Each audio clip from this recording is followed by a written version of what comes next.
라합이 만난 하나님이란 제목으로 하나님 말씀 나누도록 하겠습니다. 우리 인생 살다 보면요, 절호의 기회가 올 때가 있어요. 여러 차례 기회가 오는데 그 기회를 잘 살려서 성공하고 내가 바라고 원하는 대로 잘 되면 너무 좋은데, 그렇지 않고 절호의 기회가 찾아왔을 때 실패했던 경험들이 한두 번쯤 있을 것 같아요.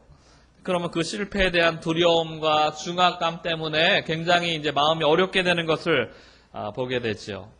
이 마음의 상처와 어려움이 쌓여서 살다 보면요, 또 비슷한 상황이 찾아왔을 때 그때 그 생각이 나는 거예요. 아유, 그때 그 자리에서 실패했는데, 그때 그 자리에서 어려웠는데, 그 연약한 삶이 나에게 아픔과 고통으로 찾아왔었는데, 과거의 부정적인 어떤 기억들이요, 우리 현재 삶에 안 좋은 영향을 미칠 때가 있는 것이죠. 오늘 본문에 나온 여호수아에게도요, 과거에 특별히 40년 전에 아픈 경험을 한 가지 가지고 있습니다. 40년 전 가데스 바네아에서 가나안 땅을 정탐하려고 12명의 정탐을 보내었는데, 여호수아와 갈렙을 포함한 12명이 나아갔었는데요, 10명의 믿음 없는 보고 때문에 처절한 실패를 맛보아야만 했습니다. 당시 여호수아와 갈렙은 옷을 찢으면서까지 백성들을 설득하려고 했지만 오히려 돌에 맞아 죽을 고비를 간신히 넘기게 되지요. 그 당시 여호수아는요, 처절한 실패를 경험했고 40년이 지난 지금에도 마음속에 그것이 어제 일처럼 잊혀지지 않고 생생하게 남아있는 거예요. 40년 동안 120만 명이라고 하는 어마어마한 숫자의 이스라엘 동포가 죽어나갔습니다. 한 번의 실수가 이렇게 큰 참사를 낳게 된 것이죠.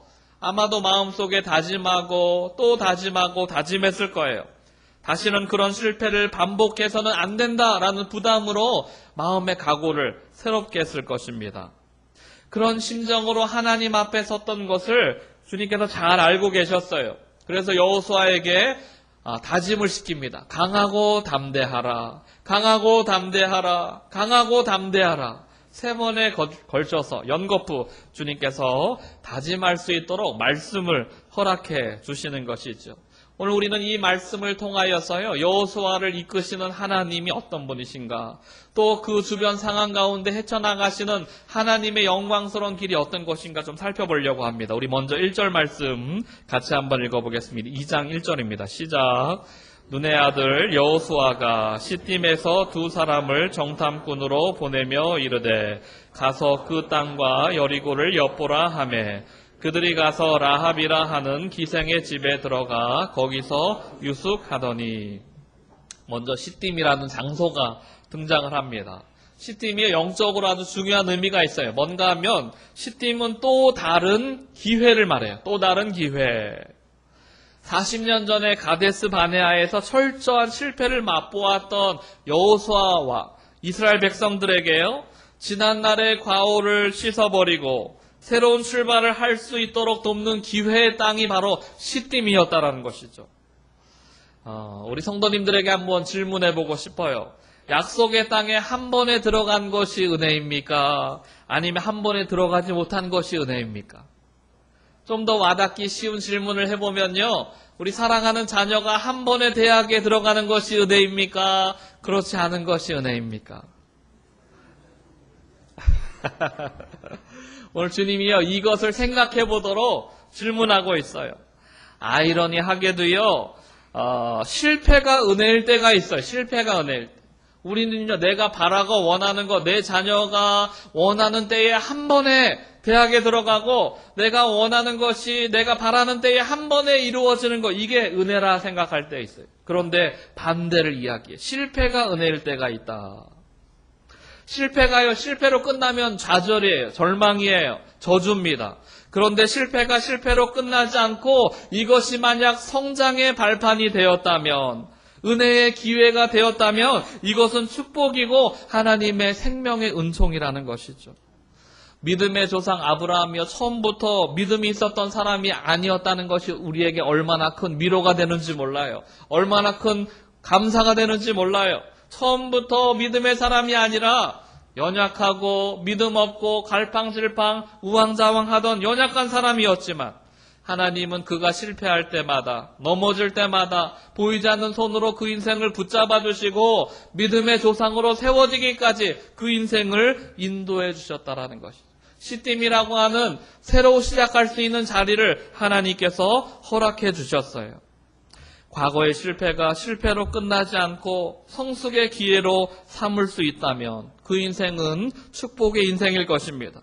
그래서 우리 사랑하는 성도님들에게 격려하고 축복하고 싶어요. 실패로 인하여 넘어졌다 할지라도 그 자리에 주저앉고 또 마음이 낭망하는 것이 아니라 다시 한번 우리를 일으켜 세워주시고 진리의 길로 생명의 길로 인도하시는 그 하나님 믿음으로 붙잡고 새롭게 세워지는 은혜가 회복되기를 주 이름으로 축원합니다.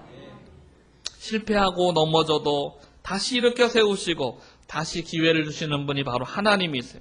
오늘 시딤이 그런 영적인 의미가 있어요. 오늘 우리에게도 주님께서 시딤이라고 하는 장소를 허락해 주시기를 원하세요. 그 자리에서 약속의 말씀을 붙잡고 다시 일어나도록 주님께서 격려하시는 것이죠. 다시 거룩해지기를 축복합니다.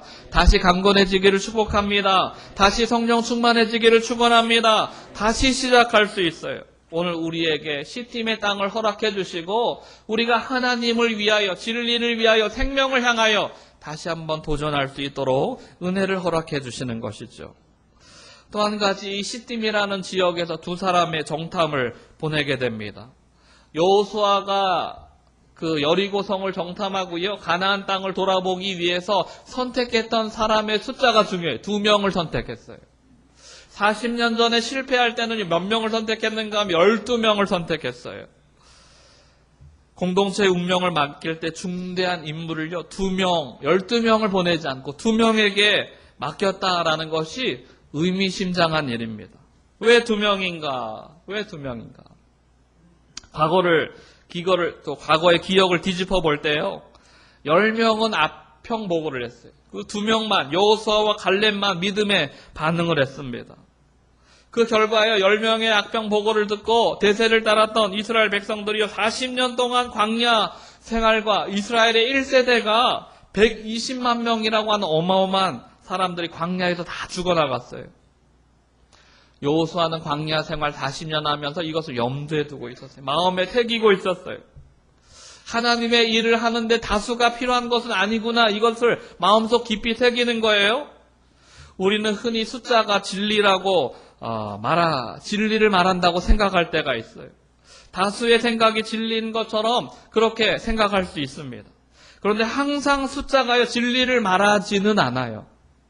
많은 사람이 준장한다고 해도 그것이 꼭 진리라고 단정할 수는 없어요. 몇 해 전에요, 우리나라에서 교통질서 확립을 위해서 정지선 차선 지키기 운동 캠페인을 벌인 적이 있습니다. 대대적으로 전국적으로요, 경찰들이 동원되어 가지고 정지선 지키는 것을 막 이렇게 적발을 해냅니다. 그런데 단속에 걸렸던 사람들이 했던 인터뷰를 하는데 대부분의 고백이 다 똑같았어요. 이 단속에 걸리면 하는 말이 뭔가 하면, 다들 그렇게 위반하는데 왜 나만 잡아서 그럽니까? 다들 보세요, 다들 위반하고 있는데 왜 나만 그래요? 이 고백이었어요.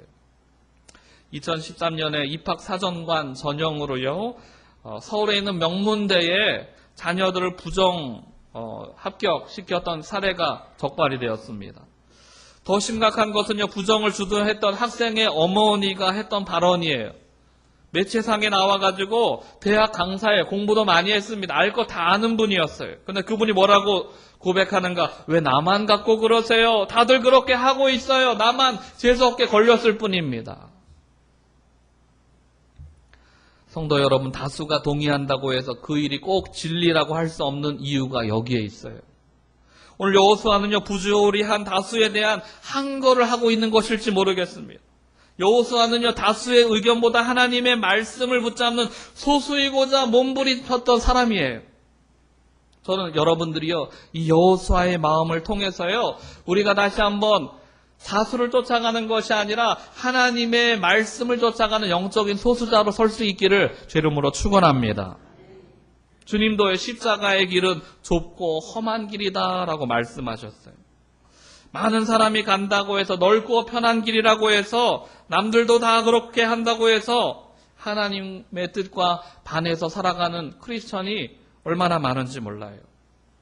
그런데 오늘 우리에게 세상을 거스르는 내 믿음이, 내 삶이 조금 불편하고 가는 길이 좁고 험난할지라도 믿음으로 선택하는 그 여호수아의 길이, 믿음으로 선택했던 그 정탐꾼의 소수의 길이 하나님의 진리의 길이라면 강하고 담대함으로 그 길을 걸어가야 된다라고 우리에게 격려하고 계시는 것이죠. 지난주 우리 성도님들의 많은 관심과 기도 덕분에요, 태국 치앙마이로 아우니치를 다녀왔어요. 현지에 가서 프라오라고 하는 지역의 시골입니다. 가서 프라오 제일교회에서 섬김의 사역을 하고 왔는데요. 거기 담임 목사님이 사티 목사님이에요. 사티 목사님. 이 프라오 제일교회가 생긴 지 105년이 됐습니다. 역사가 전통이 깊어요. 처음에 하나님께서 이 지역에 교회가 세워졌을 때 은혜를 많이 부어주셨어요.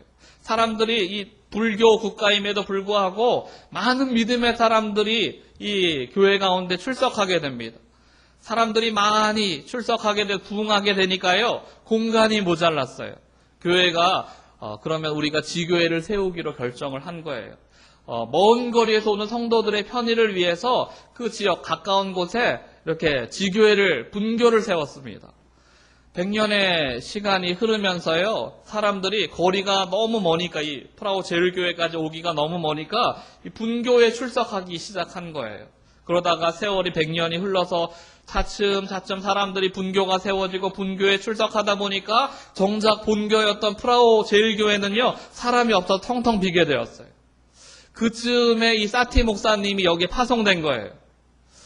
덩그러니 건물만 남아있는 이 교회 건물 속에서 하나님 앞에 기도하기 시작하면, 하나님, 내가 이곳에 왜 보내어졌습니까? 어떤 일을, 어떤 사역을 감당하시기 원하십니까? 기도하기 시작했어요. 그때 하나님께서 보여주셨던 비전이요, 영적인 고아와 같이 버려진 이 세대를 위해서 내가 너를 목회자로 부르지 않았냐. 실제로 그 지역 가운데에요, 고아 같은 아이들이 너무나 많아요. 육신의 고아 같은 아이들이 너무나 많아요. 그 아이들을 마음속에 품게 하시고 고아원을 이 교회를 통하여 개척할 수 있도록 그 비전을 주신 것이죠. 그래서 이 목사님이요, 교회 건물을 이제 새롭게 리모델링하기 시작합니다. 아이들 머물 수 있는 숙소를 만들고, 아이들 가르칠 수 있는 그런 공간으로 만들고, 아이들 한 명씩 불러 모으기 시작했어요. 많은 결선 가정의 아이들을 데려왔어요. 돌보고 가르치고 또 하나님의 말씀으로 양육하는 그런 일들을 하게 됩니다. 또 우리가 생각하는 것처럼 고아라고 해서 정말로 부모가 없는 아이들도 있지만 대부분의 아이들이 결선 가정의 아이들이에요. 우리가 실제로 봤던 한 아이의 부모가요, 엄마는 한 명인데 아버지가 10명이에요. 이런 가정에서 이 아이가 뭘 배우겠어요? 가정의 소중함, 사랑이란 뭔지, 부모로부터 아버지로부터 받는 사랑이 뭔지 이런 배울 수가 없는 거죠. 그런 아이들 부르는 거예요. 결선 가정의 아이들을 불러서 이곳에서 하나님의 말씀으로 사랑을 주고 양육하고 학교를 보내어주고 미래가 없는 애들에게 비전과 꿈과 소망을 심어주는 그런 사역을 하고 있습니다. 이것이 우리에게 큰 감동이 되었어요. 그런데요, 이렇게 일이 수월하게만 진행되는 것이 아니에요. 때로는요, 이 아이들이 정말 수년 동안 10년에 가까이 이 목사님이 헌신을 다하여서 아이들 먹이고 입히고 학교 보내고 가르치고 양육해서 정말 이제 아이가 대학에 진학하고 사회에 진출해서 제대로 된 모습을 감당할 수 있는 그런 나이가 되었을 때, 특별히 여자아이들이 그런 경우에는요, 평소에는 코빼기도 안 보이고 찾아오지도 않던 아버지라는 사람이 찾아와서요, 이 여자아이 데려가는 거예요. 데려가는 목적이 뭔가? 이 아이 매춘시키려고요. 마약 팔게 하려고요. 그래서 아이 통해서 돈을 벌고자 이 아이 데려가는 거예요. 온갖 트집을 다 잡아요. 이 프라오 교회 시설이 엉망이다, 교육이 엉망이다, 이런 트집을 말도 안 되는 이야기하면서 아이를 데려가려고 해요. 이 목사님이요, 이 아버지가 이 애 데려가지 못하도록 온갖 방법을 다해서 막으려고 하지만 결국에는 부모기 때문에 법적으로 어떻게 방어할 수가 없어요. 뺏기고 마는 거예요. 수년 동안, 수십 년 동안 마음을 다해서 정성스럽게 아이들을 돌보고 사역을 감행했는데 그렇게 어쩔 수 없는 이 현실적인 장벽에 부딪히게 되었을 때, 그럼에도 불구하고 이 사티 목사님이 포기하지 않고 홀로 싸우는 외로운 싸움을 싸워 나가시는 거예요. 성도님들이요, 우리 함께 아우니치 갔던 그 성도님들이 이 모습 보면서 홀로 싸워 나가는, 야, 계란으로 바위 치는 것 같은, 태국 사회 전반적으로 이렇게 미래가 없고 소망이 없고, 내가 대학 가서 뭐해, 내가 나의 미래는 막혀있어, 난 이렇게 살고 말 거야 하는 그런 좌절과 절망 가운데 살아가는 사람들에게 어떻게 보면요, 외로운 길을 걸어가고 있는 거예요. 영적인 소수자가 되어서 하나님의 진리를 붙잡고 살아가는 그 모습이요, 우리에게 도전이 되었어요. 감동이 되었어요. 그러면서 많은 성도님들이 저게 예수님의 삶이구나, 나도 저렇게 따라 살아가야겠다 고백하는 고백들을 하는 것을 듣게 되었습니다. 여러분, 때로는요, 진리를 붙잡는 길이요, 세상에서 소수자가 되는 길일 수 있어요. 소수자들은요, 사회 냉대와 불공평을 감수해야 되기도 합니다. 고독하고 외로운 길이에요. 그러나 사랑하는 시온의 빛 성도 여러분, 영적인 소수자가 된다고 해서요, 진리를 외면하지 않게 되기를 축원합니다. 담대함을 가지고 전진할 수 있기를 주름으로 축복합니다.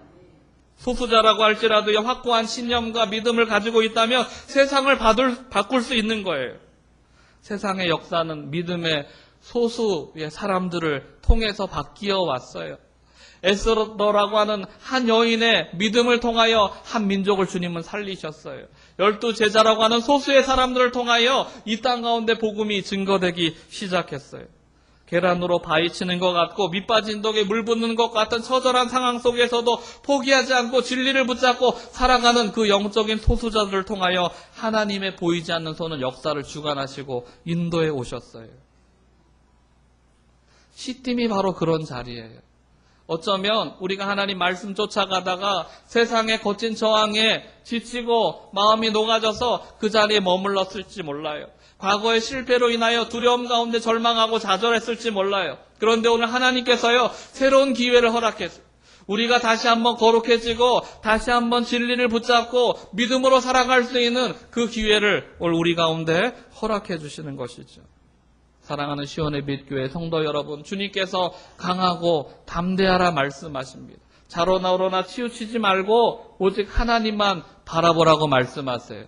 그 길이 좁은 길이라 할지라도, 영적으로 험난한 길이라 할지라도, 손해보고 외로운 길이라 할지라도 믿음으로 그 길 붙잡고 하나님의 영광 가운데 승리하는 저와 여러분들 다 되시기를 주 이름으로 축원합니다. 본문에는요, 또 라합이라고 하는 여인이 등장을 합니다. 그녀도 세상을 거슬러 사는 영적인 소수자와 같은 사람이에요. 그녀는 기생이었고 여자였고 사회적으로 소수자였습니다. 그런데 그런 영적으로 소외된 이 여인을요, 하나님은요, 마태복음에서 라합을 예수님의 그 족보를 잇는 계보에 이름을 떡하니 올려주세요. 세상 사람들은 기생 라합을 손가락질했지만 하나님은 그녀를 귀하게 보셨습니다.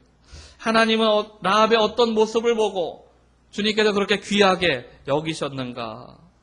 아마도 분명히 주님이 보시는 눈이 있었어요. 하나님의 평가는요, 라합의 신분이 아니라 라합의 신앙이었습니다. 하나님은 어떤 분이신가? 우리 신분을 보시는 분이 아니고요, 우리 신앙을 보시는 분이 있어요. 우리의 관심은 그러나 어떤가? 신앙보다는 신분에 관심을 가질 때가 많아요. 어느 대학교 나왔냐? 무슨 차 타고 다니느냐? 어느 동네에 몇 평 아파트에 살고 있느냐? 그런데 하나님은요, 우리의 중심을 보시는 분이세요. 내가 어떤 배경을 가졌는가, 어떤 능력을 가졌는가 보다도 우리의 중심을 보시고 평가하시는 분이세요.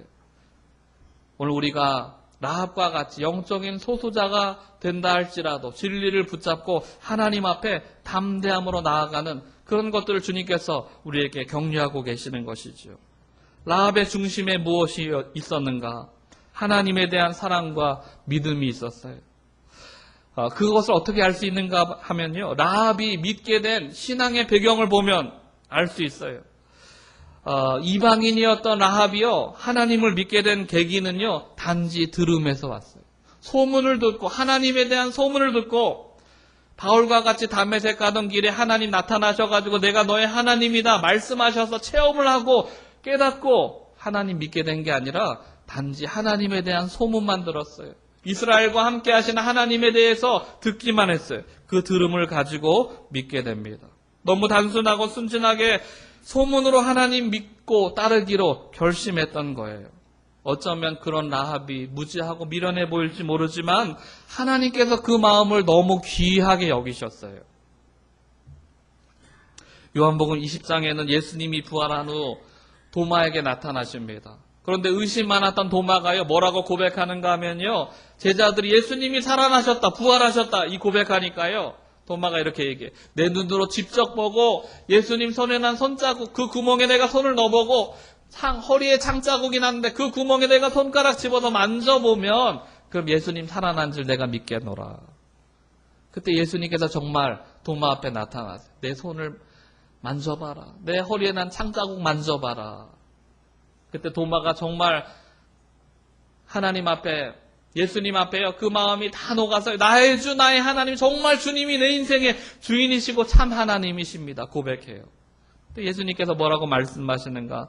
너는 나를 본고로 믿느냐? 보지 못하고 믿는 자들이 복되도다. 이렇게 말씀하세요. 우리 사랑하는 시온의 빛교회 성도 여러분, 보지 않고 믿는 복된 하나님의 거룩한 믿음의 사람들 다 되시기를 주 이름으로 축원합니다. 그럼 보지 않고 믿는 믿음이란 어떤 믿음인가? 보지 않고 믿는 것. 하나님을요, 나의 인생에, 나의 경험에, 내 생각에 맞추는 것이 아니고요, 나를 하나님께 맞추는 게 보지 않고 믿는 믿음이에요. 내 기준에 맞추려는 신앙은요, 보고 믿으려는 신앙은요, 기적이 일어나면 믿겠습니다. 문제 해결해 주시면 믿겠습니다. 길을 보여주시면 헌신하겠습니다. 이렇게 얘기해요. 하나님을 나에게 맞추는 신앙이에요. 눈으로 보고 믿으려는 신앙입니다. 그런데 보지 않고 믿는 신앙은요, 나를 하나님께 맞추려고 해요. 내 기준과 이성을 뛰어넘어 하나님 앞에 나아갑니다. 길이 보여서 가는 게 아니에요. 하나님 말씀하시니까 가는 거예요. 기적이 일어나서 따르는 게 아니에요. 주님의 뜻이기 때문에 따르는 것입니다. 문제가 해결돼서 기뻐하는 게 아니라 하나님 함께 하시기 때문에 기뻐하게 되는 것이죠. 라합의 믿음이 위대한 이유가 여기에 있어요. 당시에 여리고에도 많은 사람들이 하나님의 소식을 들었지만 그들의 이성과 경험의 잣대로 하나님을 거부했어요. 근데 라합은 달랐습니다.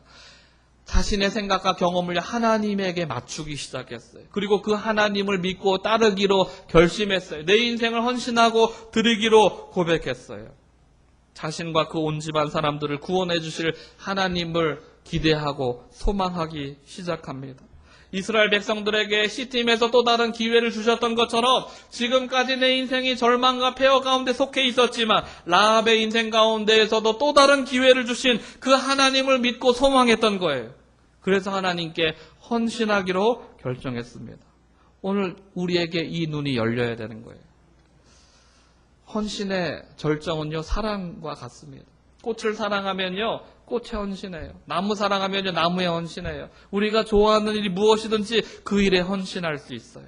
라합의 헌신이 의미 있는 것은요, 그것이 하나님에 대한 사랑의 발현이었기 때문에 그런 거예요. 세상에서 많이 성자라고 불리는 사람들, 우리가 아는 많은 성자라고 불리는 사람들 있잖아요. 그 사람들 삶을 가만히 들여다보면요, 대단한 업적을 많이 남겨가지고 성취를 이뤄낸 사람들이 아니에요. 그러니까 가만히 돌아보니까요, 마음속에 딱 한 가지가 동기가 순수해요. 영혼을 사랑하는 그 사랑 하나가 동기였어요. 그거 붙잡고 일평생 살아가니까, 진리 하나 붙잡고 일평생 살아가니까 어느 순간 성자의 반열에 오르게 되는 거예요. 오늘 우리의 출발선은 시딤입니다. 다시 시작하는 자리예요. 라합에게 하나님께서 찾아오셨던 것처럼 오늘 우리에게도 새로운 기회로 찾아와 주십니다. 하나님을 만난 라합은요, 기생에서 예수 그리스도의 계보를 잇는 위대한 여인으로 등극하게 되었어요. 위대한 행동이 처음부터 거창하게 시작되지 않아요. 작은 벽돌 하나가요, 만리장성을 쌓는 거예요. 돌 하나가요, 거대한 피라미드의 시작입니다. 처음부터 위대한 행동, 위대한 사람은 없어요. 작은 꿈, 작은 격려, 작은 진심, 작은 사랑, 그 자리에서부터 위대한 행동, 위대한 사람이 태어나기 시작하는 것이지요. 오늘 하나님 우리에게 기회를 주세요. 다시 거룩해질 수 있다. 다시 성령 충만할 수 있다. 다시 믿음으로 일어설 수 있다. 다시 진리를 붙잡을 수 있다. 오늘 라합이 만난 하나님이 우리의 하나님이 될 수 있기를 주의 이름으로 축원합니다. 오늘 우리 영적인 시딤의 자리 가운데 다시 시작하고 다시 진리를 붙잡고 그 길이요 크고 위대한 건 아니어도 돼요. 작은 것, 이 진심을 하나를 가지고 주님 말씀 따라가고 싶어요. 주님 인도하신 대로 순종하며 살고 싶습니다. 그 고백에 믿음을 통하여서 하나님 영광 받으시고 우리 인생 이끌어 가실 거예요. 우리 사랑하는 시온의 빛교회 성도님들이 모두가 다 그 진리의 길을 붙잡고 강하고 담대함으로 좌로나로나 치우치지 않고 승리하는 우리 모두가 될 수 있기를 주님으로 축원합니다.